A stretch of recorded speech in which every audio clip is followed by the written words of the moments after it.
अंजलि और आप देख रहे हैं PRJ न्यूज। महाराष्ट्र विधानसभा की 288 सीटों पर वोटिंग। कल भाजपा 149, कांग्रेस 101 सीटों पर लड़ रही। 6 बड़ी पार्टियां समेत 158 दल मैदान में। महाराष्ट्र विधानसभा की 288 विधानसभा सीटों के लिए बुधवार को सिंगल फेज में वोटिंग होगी। शिवसेना और राष्ट्रवादी कांग्रेस पार्टी NCP में टूट के बाद कुल 158 दल चुनाव मैदान में है। इनमें 6 बड़ी पार्टियां 2 गठबंधनों का हिस्सा बनकर चुनाव लड़ रही है। भारतीय जनता पार्टी भाजपा की अगुवाई में शिंदे गुट की शिवसेना और अजित पवार की NCP महायुति का हिस्सा है, जबकि कांग्रेस उद्धव ठाकरे की शिवसेना UBT और शरद पवार की राष्ट्रवादी कांग्रेस पार्टी शरद चंद्र पवार यानी NCP SP महाविकास अघाड़ी का हिस्सा है। पिछले विधानसभा चुनाव में भाजपा शिवसेना का गठबंधन था, तब भाजपा ने 105 और शिवसेना ने 56 सीटें जीती थी, जबकि कांग्रेस को 44 और NCP को 54 सीटें मिली थी। भाजपा शिवसेना आसानी से सत्ता में आ जाती, लेकिन गठबंधन टूट गया। तमाम सियासी उठापटक के बाद 23 नवंबर 2019 को देवेंद्र फडणवीस ने मुख्यमंत्री और अजित पवार ने उप मुख्यमंत्री पद की शपथ ली, लेकिन बहुमत परीक्षण से पहले ही 26 नवंबर को दोनों को इस्तीफा देना पड़ा। इसके बाद 28 नवंबर को शिवसेना, NCP और कांग्रेस की महाविकास अघाड़ी सरकार सत्ता में आई। उद्धव ठाकरे महाराष्ट्र के CM बने।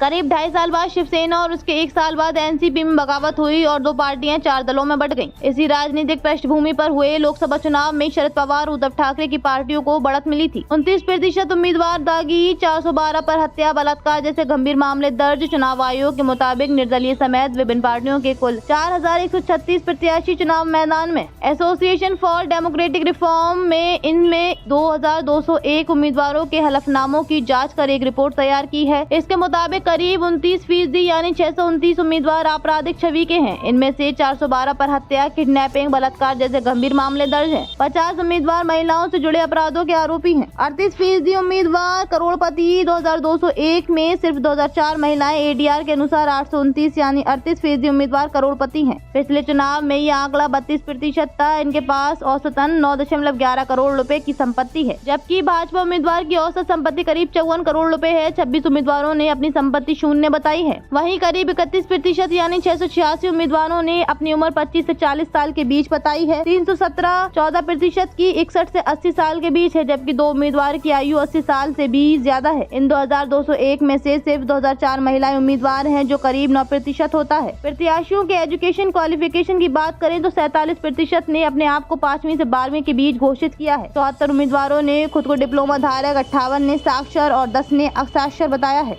खबरों में अब तक लिए बस इतना ही। मिलते हैं फिर ऐसी की बड़ी खबर के साथ। तब तक लिए नमस्कार और देखते रहिए PRJ न्यूज। अगर आपको वीडियो पसंद आई हो तो लाइक, कमेंट व शेयर करें और हमारे YouTube चैनल PRJ न्यूज को सब्सक्राइब कर बेल आइकन को प्रेस करें।